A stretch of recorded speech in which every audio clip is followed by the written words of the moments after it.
नमस्कार, न्यूज़ 18 देख रहे हैं आप। आपके साथ मैं हूं जासमिन शर्मा। मेरे साथ बातचीत करने के लिए हमारे एडिटर शैलेंद्र वांगू इस वक्त मौजूद हैं और हम बात करेंगे जिस तरह से भारत ने सफल तरीके से ऑपरेशन सिंदूर को अंजाम दिया, 9 आतंकी ठिकानों को धराशायी किया।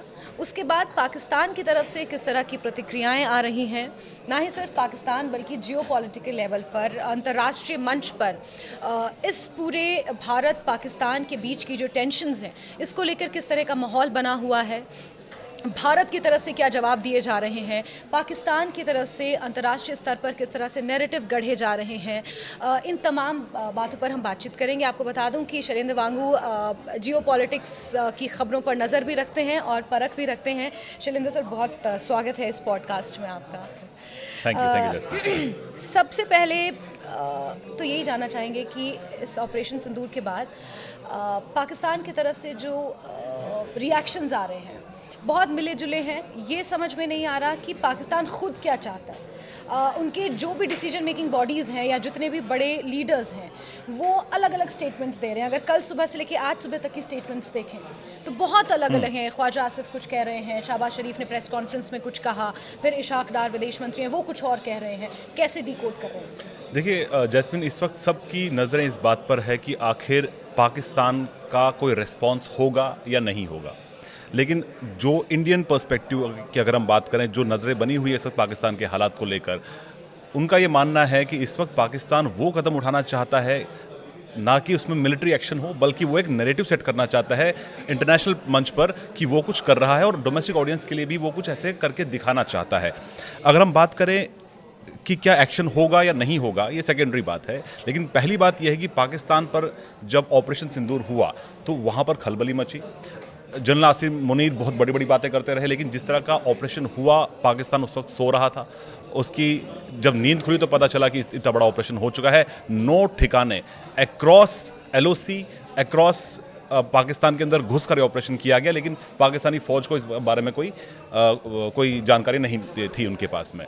तो ऐसे में अब पाकिस्तान को जो अगला मूव होगा वो रादर देन इसके बदले की भावना के, वो ये चाहता है कि इंटरनेशनल मंजर पर, अंतर्राष्ट्रीय स्तर पर वो इस तरह का मैसेज दे कि वो एक मजबूत कंट्री और वो अपने, जैसे कल पाकिस्तान के प्रधानमंत्री ने कहा कि बदला लिया जाएगा या हर कतरे का बदला लिया जाएगा, तो उस नैरेटिव को साबित करने के लिए वो ऐसा कुछ कर सकता है। लेकिन फिलहाल जो इंडियन एजेंसीज हैं, इंडियन फोर्सेस हैं, वो लगातार तैयार बनी हुई हैं, लेकिन साथ ही साथ वो न सिर्फ अपने डोमेस्टिक ऑडियंस के लिए बल्कि इंटरनेशनल ऑडियंस के लिए भी, अंतर्राष्ट्रीय जो उनके द्विपक्षीय संबंध हैं कई देशों के साथ में, उस मंच पर ये विक्टिम कार्ड खेलना चाहता है कि वो किस तरह से भारत ने उस पर एग्रेशन दिखाया। वो हर स्टेटमेंट में जहां भी वो मुलाकात कर रहा है वो एग्रेशन का इस्तेमाल कर रहा है, शब्द का। तो कहीं ना कहीं वो भारत के एग्रेशन को टारगेट कर रहा है। लेकिन असल में पाकिस्तान की हालत इस वक्त इतनी ख़राब है कि कुछ दिन पहले मूडीज़ की एक रिपोर्ट आई थी जो कि अंतर्राष्ट्रीय देशों के जो फाइनेंशियल हेल्थ है उस पर रिपोर्ट करती है।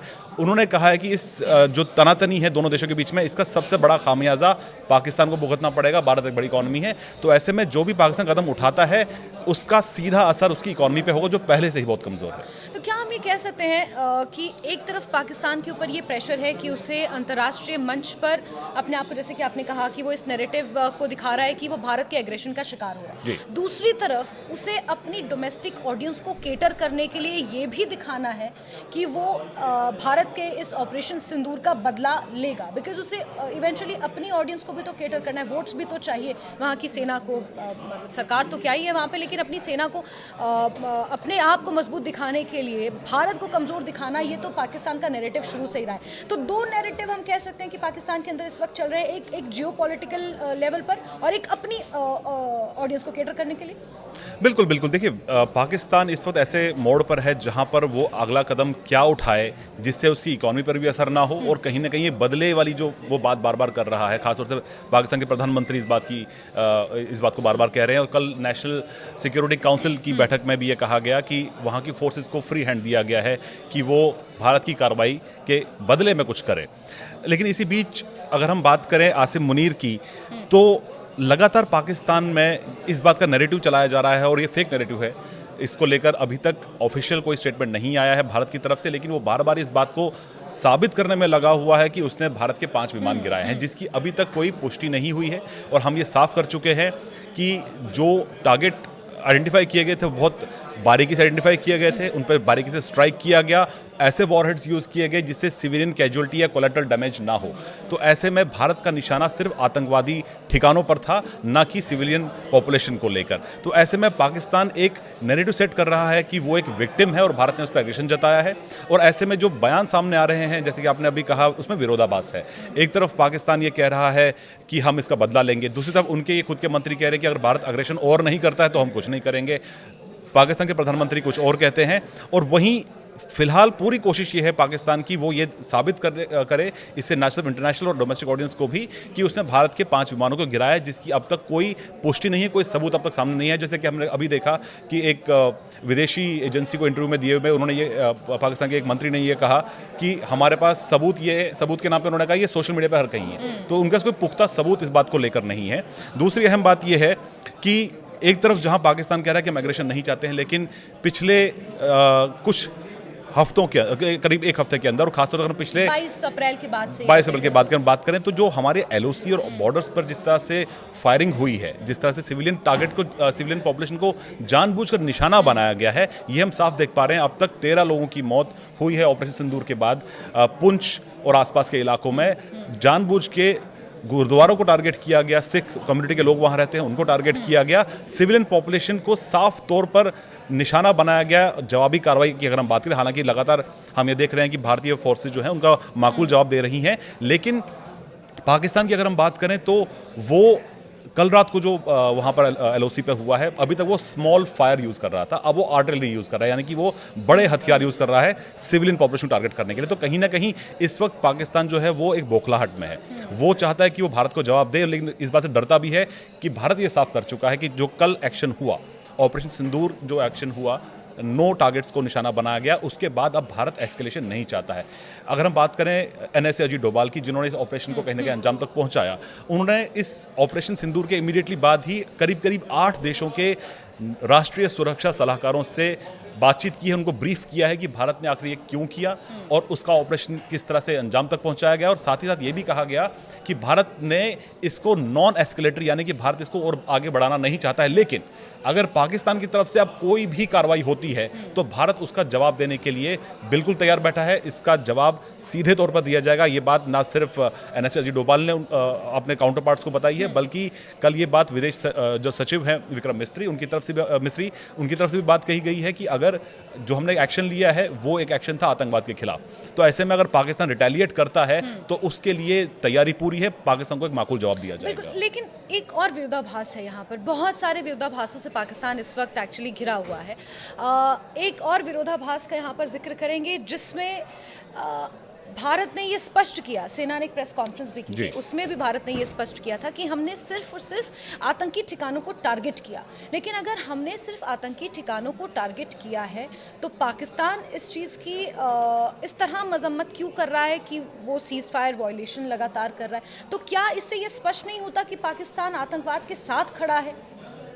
देखिए जैस्मिन, अगर हम पिछले कुछ करीब एक हफ्ते के अगर हम डेवलपमेंट्स की बात करें तो ऐसी चीज़ें साफ हो रही हैं कि जहां पर पाकिस्तान का इन्वॉल्वमेंट एकदम क्लियर है, और एक भारत साफ तौर पर कह भी चुका है कि इसमें पाकिस्तान का इन्वॉल्वमेंट रहा है। लेकिन हम कुछ बारीकी की अगर हम बात करें तो पहली बात यह कि जब यूएनएससी के स्टेटमेंट में जिक्र हुआ टीआरएफ का, तो पाकिस्तान के विदेश मंत्री ने खुद कहा है कि बतौर नॉन परमानेंट मेंबर उन्होंने यूएनएससी में इस बात को इंश्योर किया कि यूएनएससी के स्टेटमेंट में टीआरएफ का जिक्र ना हो। वो क्यों सहानुभूति दिखा रहे हैं एक ऐसे संगठन के खिलाफ जिसका सीधा ताल्लुक लश्कर तोयबा से है। दूसरी तरफ भारत की जो डिप्लोमेसी अगर हम बात करें तो दाद देनी पड़ेगी न सिर्फ विदेश मंत्री एस जयशंकर की, बल्कि तमाम उन डिप्लोमेट्स की जो इस वक्त एक सदस्य देश ना होते हुए भी, क्योंकि ये जो मेंबरशिप होती है 2 साल की होती है, नॉन परमानेंट मेंबरशिप जो होती है वो 2 साल की होती है, परमानेंट जो 5 मेंबर्स हैं उनके अलावा 10 नॉन परमानेंट मेंबर्स होते हैं। ना होने के बावजूद भी भारत इस बात को लेकर इस बात को अंजाम तक पहुंचाने में कामयाब रहा कि एक यूएनएससी स्टेटमेंट सामने आता है, वो पहलगाम हमले की निंदा भी करता है और ये भी कहता है कि जो भी इसके लिए अकाउंटेबल है उसको उन पर जवाबदेही तय होनी चाहिए। तो इसी को आगे बढ़ाते हुए जवाबदेही तय हो, ये कल विदेश सचिव ने भी बोला है, इसीलिए इस हमले को अंजाम दिया गया ताकि आतंकवाद के खिलाफ और उन लोगों के खिलाफ जो इसके विक्टिम रहे हैं, उन महिलाओं के खिलाफ जिनका सिंदूर उजड़ गया, इसलिए ऑपरेशन सिंदूर दिया गया है ताकि जो है जस्टिस उनके साथ हो सके, तो इसीलिए इस ऑपरेशन को अंजाम दिया गया। लेकिन अब अगर हम बात करें जियोपॉलिटिकल सिनेरियो की, तो सबसे अहम बात यह है कि इस वक्त सिर्फ 2 मुल्क खड़े हैं पाकिस्तान के साथ, एक तुर्की, एक चीन। ये वो 2 मुल्क हैं जिन्होंने भारत के एक्शन को गलत बताया, कहीं ना कहीं कंडेम इसी किया है। लिहाज से मैं एक सवाल आपसे लेना चाहूँगी कि जिस इंटरव्यू का आपने जिक्र किया जिसमें ख्वाजा आसिफ ये कह रहे हैं कि 5 विमानों का जब सबूत मांगा जा रहा है कि भारतीय 5 फाइटर जेट्स को आपने गिराया, उसका सबूत दीजिए, तो वो कह रहे हैं कि सोशल मीडिया पर ये स्पेकुलेशंस हैं और सोशल मीडिया पर ये तमाम चीज़ें अवेलेबल हैं और वो पुख्ता सबूत देने में वो कामयाब नहीं हो पाए।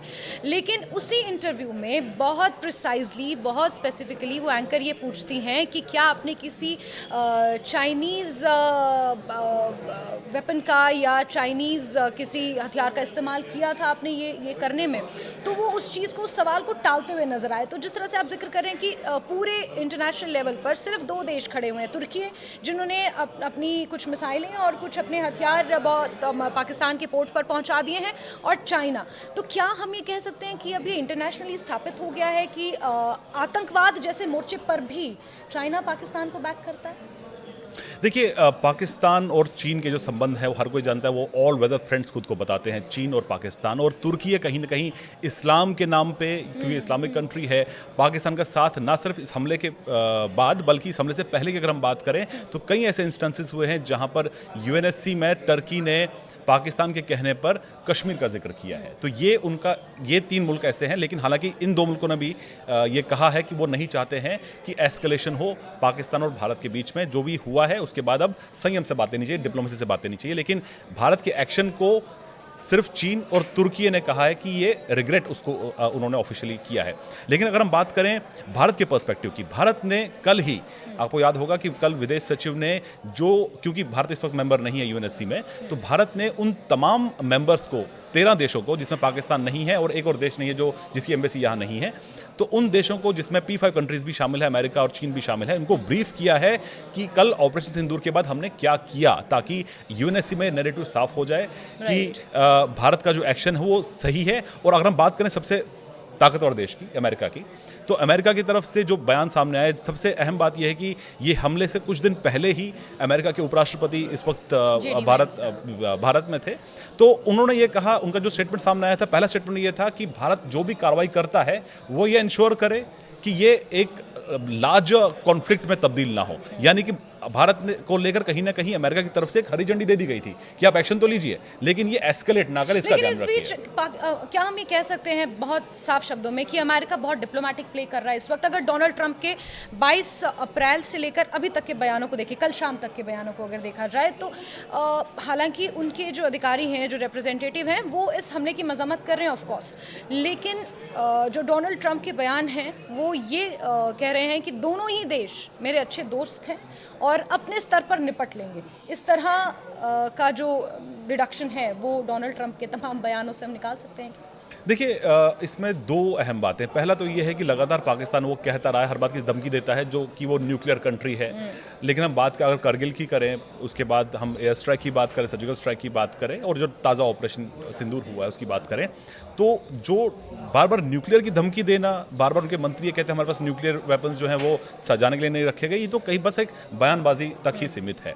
लेकिन क्योंकि दोनों देश न्यूक्लियर पावर्स हैं, तो ऐसे में जो अमेरिका जैसे देश है वो नहीं चाहते हैं कि इस रीजन में कॉन्फ्लिक्ट बढ़े।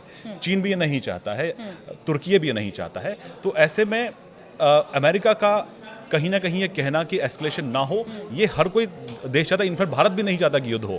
लेकिन आतंकवाद के खिलाफ भारत चुप नहीं बैठेगा। भारत इस बात को लेकर एकदम साफ कह चुका है, चाहे एयर स्ट्राइक की बात करें, उससे पहले सर्जिकल स्ट्राइक की बात करें, कि आतंकवाद को भारत मंजूर नहीं करेगा। 0 टॉलरेंस है भारत की आतंकवाद के खिलाफ। तो ऐसे में जो ऑपरेशन को अंजाम दिया गया उसमें सिविलियन कैजुअलिटी ना हो, उसमें कोई कोलैटरल डैमेज ना हो, उसमें किसी आम आदमी को टारगेट ना किया जाए, इस हिसाब से इस ऑपरेशन को प्लान किया गया। और लेकिन साथ ही भारत ने यह भी कह दिया कि हम इसको एस्केलेशन नहीं चाहते हैं।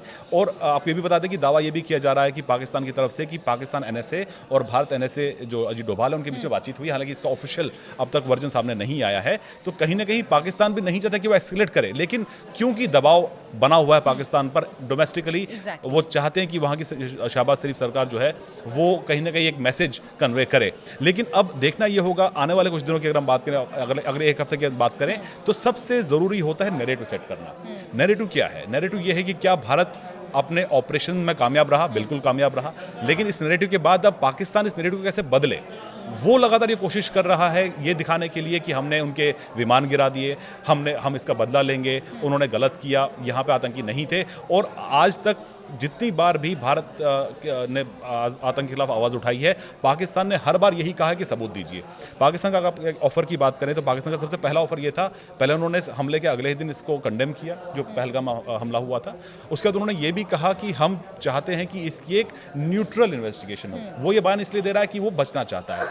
लश्कर की बात करें, जैश की बात करें, हिजबुल मुजाहिदीन की बात करें, तो सब लोग जानते हैं हाफिज सईद से लेकर जो मसूद अजहर है उनका ठिकाना कहाँ है, सब लोग ये जानते हैं। और जो कल ब्रीफिंग की गई उसमें स्पेसिफिकली ये बताया गया कि जिन जिन ठिकानों को निशाना बनाया गया, उन ठिकानों को निशाना आखिर क्यों बनाया गया, किस तरह से उन ठिकानों से पार्लियामेंट अटैक से लेकर जो मुंबई आतंकी हमले तक के जो दोषी हैं उनका संबंध कहीं ना कहीं। और यही सबसे बड़ी आयरनी है कि भारत ने निशाना बनाया आतंकवादी ठिकानों को, लेकिन जवाब उनका दे रहा है पाकिस्तानी हुकूमत, पाकिस्तानी सेना उनका जवाब दे रही है। और यही सबसे बड़ा क्वेश्चन है। अच्छा, मैं आपसे एक चीज़ और समझना चाहूँगी। अभी खबर ये भी निकल कर आई है कि लाहौर में जिस तरह से 3 एक के बाद एक धमाके हुए आज सुबह, ब्रेकिंग न्यूज़ ये भी है कि कराची में भी शायद धमाका हुआ है।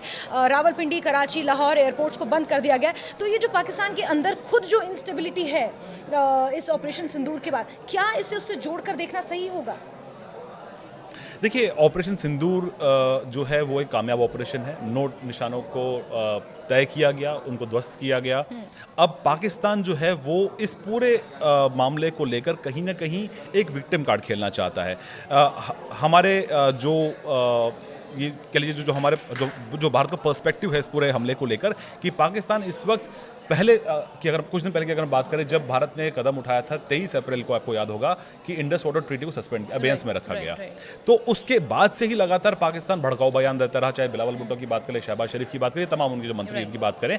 भारत ने जो कदम उठाया वो अपने आप में इतना बड़ा कदम था कि अबेयंस में रखा गया कि पाकिस्तान कतरे कतरे को तरस जाएगा। और जो ऐसी ट्रीटी जिसने पिछले इतने सालों में 1960 में ट्रीटी को साइन किया गया था, इतने सालों में जो भी वॉर्स हुए, चाहे 71 का वॉर हुआ, 65 का हुआ, या उसके बाद कारगिल की अगर हम बात करें, तो इन वॉर्स के बावजूद इस ट्रीटी को कभी छेड़ा नहीं गया। लेकिन ये जो आतंकी हमला था, इसने भारत को ये कदम उठाने के लिए मजबूर कर दिया कि पाकिस्तान से हम इस तरह के संबंध नहीं रख सकते कि एक तरफ जहां जैसे भारत कहता रहा है कि खून और पानी एक साथ नहीं बह सकता, तो इसी तर्ज पर आगे बढ़ाते हुए जो कदम भारत ने उठाया है वो अपने आप में काफ़ी था। पाकिस्तान उसके चलते ही काफ़ी दबाव में था, लेकिन क्योंकि इंसाफ पूरा नहीं हुआ था, उन आतंकियों के खिलाफ अब तक पाकिस्तान ने कार्रवाई नहीं की। जैसे आपको ये भी याद होगा कि विक्रम मिस्री ने कल ये भी कहा कि पाकिस्तान ने पिछले 2 हफ्तों के अंदर आतंकवाद के खिलाफ कार्रवाई ना करते हुए सिर्फ ये कहा कि भारत ने जो है हमें सबूत नहीं दिए।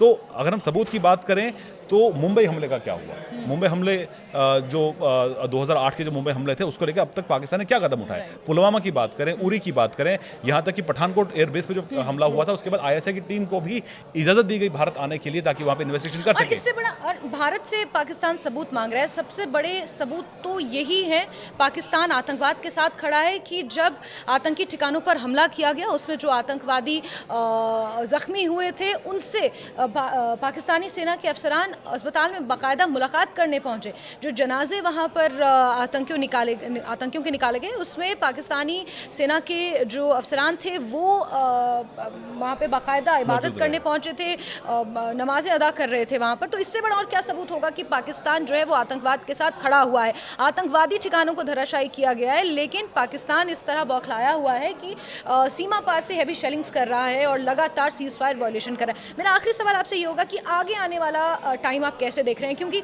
हर कोई एक्सपेक्ट कर रहा है, जिस तरह से पाकिस्तान की तरफ से बयान आ रहे हैं कि हम बूंद बूंद का बदला लेंगे, शहबाज शरीफ ने कहा है। इसके अलावा हम लगातार यहाँ पर तैयार हैं। सीमावर्ती क्षेत्रों के जो मुख्यमंत्री हैं या सीमावर्ती राज्यों के जो मुख्यमंत्री हैं उनके साथ बैठकें हो रही हैं, यानी कि हम अपनी तरफ से तैयार हैं। क्या हम ये मानकर बैठे हैं कि पाकिस्तान कुछ तो करेगा?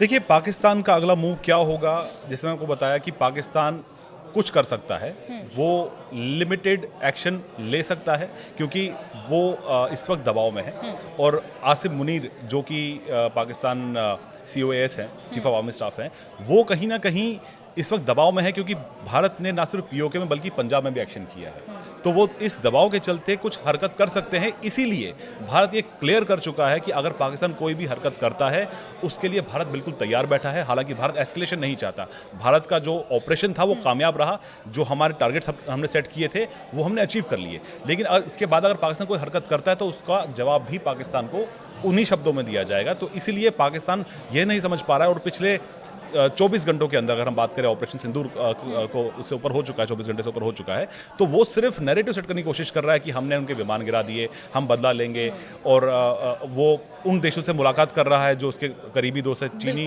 राजदूत उनसे मिल के आए हैं। लेकिन इसी बीच हम आज भी देख पा रहे हैं कि सऊदी अरब के एक मंत्री इस वक्त दिल्ली में मौजूद हैं, ईरान के विदेश मंत्री जो है वो दिल्ली में मौजूद है, उनकी मुलाकात विदेश मंत्री जयशंकर से हो चुकी है। तो भारत अपना नैरेटिव सेट कर चुका है। तो अब देखना ये होगा कि पाकिस्तान की अगली हरकत क्या होगी, जिस पर सबकी नजरें हैं, भारत की भी नजरें उस पर है। एजेंसीज और फोर्सेस बिल्कुल तैयार है किसी भी इस तरह की हिमाकत का जवाब देने के लिए। लेकिन अब कहीं ना कहीं पाकिस्तान के ऊपर प्रेशर ये है कि वो अगला मूव क्या करेगा। लेकिन उससे बड़ी बात यह है कि पाकिस्तान जो ऑप्टिक्स दिखा रहा है अंतर्राष्ट्रीय स्तर पर कि वो क्या ऐसा करे कि उसका मकसद पूरा हो जाए, लेकिन वो नुकसान भी नहीं उठाना चाहता। बिल्कुल, पाकिस्तान अब खुद को सेल्फ क्लीन चिट के लिए भी कोशिशें कर रहा है। इस्लामिक कंट्रीज़ को, वेस्टर्न कंट्रीज़ को ये नैरेटिव सेट करके कि वो भारत के एग्रेशन का शिकार हुआ है। लेकिन दूसरी तरफ पाकिस्तान के अंदर खुद खलबली मची हुई है। वो इसलिए क्योंकि पाकिस्तान को अपनी डोमेस्टिक ऑडियंस को भी केटर करना है, ये दिखाकर कि भारत के ऑपरेशन सिंदूर का बदला पाकिस्तान ले रहा है। इसको लेकर भी पाकिस्तान एक नैरेटिव अपने देश के अंदर सेट करने की कोशिश कर रहा है। और ऐसे में लगातार भारत में बैठकों का सिलसिला जारी है। अभी अभी NSA अजीत डोभाल प्रधानमंत्री नरेंद्र मोदी के साथ 1 घंटे की मुलाकात करके वापस निकल चुके हैं। और भारत भी रिटेलिएट करने के लिए, पाकिस्तान अगर कोई एस्केलेशन करता है तो उसका जवाब देने के लिए भारत भी पूरी तरह से तैयार है। NSA अजीत डोभाल जिन्होंने ऑपरेशन सिंदूर को लीड किया था, उन्हीं का ये बयान कल सामने आ चुका है। और ऑपरेशन सिंदूर और इसके इर्द गिर्द जुड़ी खबरों के लिए आप जुड़े रहिए न्यूज़ 18 JKLH के साथ। और इसी के साथ शैलेंद्र, आपका बहुत बहुत शुक्रिया इस पॉडकास्ट में हमारे साथ जुड़ने के लिए।